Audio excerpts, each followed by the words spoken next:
जय गुरुदेव। आज हम साधन पाद के सूत्र नंबर 4, 5 और 6 को पढ़ेंगे। तो चलिए शुरू करते हैं।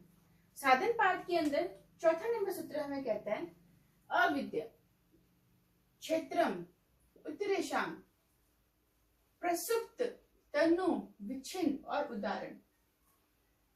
ये सूत्र ये कहता है अविद्या जो है एक प्रसव भूमि है। कैसी है?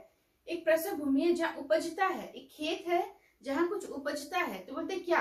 तो बोलते इसके 4 अवस्थाएं हैं, प्रसुप्त तनु विच्छिन्न और उदार। ये क्लेशों की अवस्थाएं हैं और अविद्या जो है ये प्रथम क्लेश है। इस अविद्या के अंदर, क्योंकि अविद्या खेत के समान है जहां पर बाकी जो 4 क्लेश हमने पढ़े, कौन से? अस्मिता, राग, द्वेष, अभिनिवेश, ये चारों जो हैं ये अविद्या के खेत में उपजते हैं। कौन कौन से रूप में? तो बोलते हैं प्रसुप्त, तनु, विच्छिन्न और उदार, इन 4 अवस्थाओं में। अब वो ये बोलते हैं कि जो 4 अवस्थाएं हैं क्या है? तो मतलब प्रसुप्त क्या है?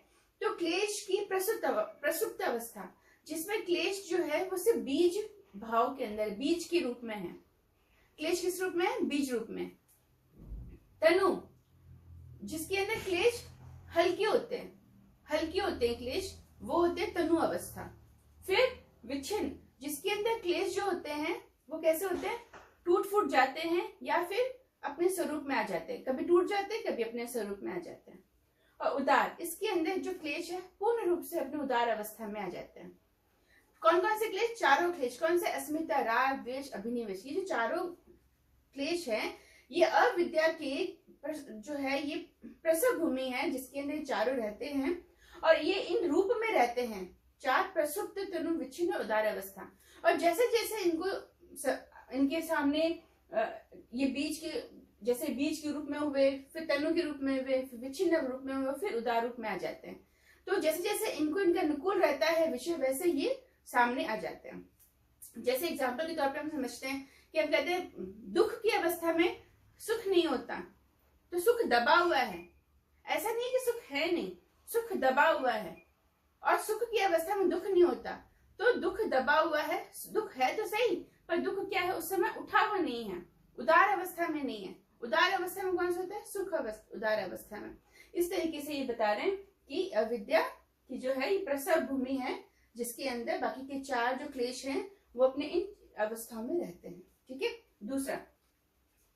दूसरे में ये कहते हैं अविद्या क्या है? तो बोलते अविद्या जो है ये अनित्य, अशुचि, दुख और अनात्मा को नित्य, शुचि, सुख और आत्मा समझना ही अविद्या है। अविद्या हमने पढ़ा था, अविद्या क्या है? मिथ्या ज्ञान। अविद्या क्या है? मिथ्या ज्ञान। यहाँ भी कहते हैं अविद्या में ये जो अनित्य है उसको नित्य समझते हैं हमारी बुद्धि। जो अपवित्र है उसको पवित्र समझना, मानना। जो दुख है उसको सुख मानना, और जो अनात्मा है पदार्थ उनको आत्म पदार्थ मानना। ये क्या है? ये अविद्या है। इसको अविद्या कहते हैं। ठीक है। तो ये अविद्या इन्होंने यहाँ पे हमें समझाई। फिर ये बोलते हैं अस्मिता। तो अविद्या के यहाँ पे 3 सूत्र हो गए। एक में तो अविद्या क्या है? तो बोलते अविद्या क्लेश कितने होते हैं? तो 5 होते हैं। अविद्या, अस्मिता, राग, द्वेष, अभिनिवेश। तो दूसरे में कहते हैं अविद्या कैसी होती है? बोलते हैं अविद्या प्रसव रूप में होती है, प्रसव भूमि होती है जिसके अंदर बाकी के 4 जो क्लेश हैं वो रहते हैं और इन अवस्थाओं में रहते हैं। फिर बोलते हैं अविद्या क्या होती है? तो बोलते हैं अनित्य को नित्य समझना, अशुचि, अपवित्र को पवित्र मानना, दुख को सुख मानना और अनात्मा को आत्मा मानना, ये अविद्या है। अब बोलते हैं अस्मिता। दृग, दर्शन, शक्ति, एकात्म, अस्मिता। बोलते हैं दृग यानी पुरुष शक्ति, दृग यानी पुरुष शक्ति, और दर्शन यानी प्रकृति शक्ति, दर्शन शक्ति, बुद्धि शक्ति। तो बोलते हैं ये जो है ये दोनों होते अलग अलग हैं, ये दोनों भिन्न भिन्न हैं, एक नहीं है। लेकिन एक होने जैसा लगना, भिन्न भिन्न है लेकिन अभिन्न लगना, ये क्या कहलाती है? अस्मिता कहलाती है। ये क्या कहलाती है? अस्मिता। तो दृग दर्शन, दृग शक्ति, दर्शन शक्ति यानी पुरुष की शक्ति और प्रकृति की शक्ति दोनों अलग अलग होती है, लेकिन बुद्धि की वजह से, अविद्या की वजह से क्या होती है, ये दोनों हमें एक जैसी लगती है, अभिन्न लगती है, एक ही लगती है। उस एक को लगना ही क्या कहते हैं, अस्मिता कहते हैं। ये तीनों सूत्र हम न्याय समझे।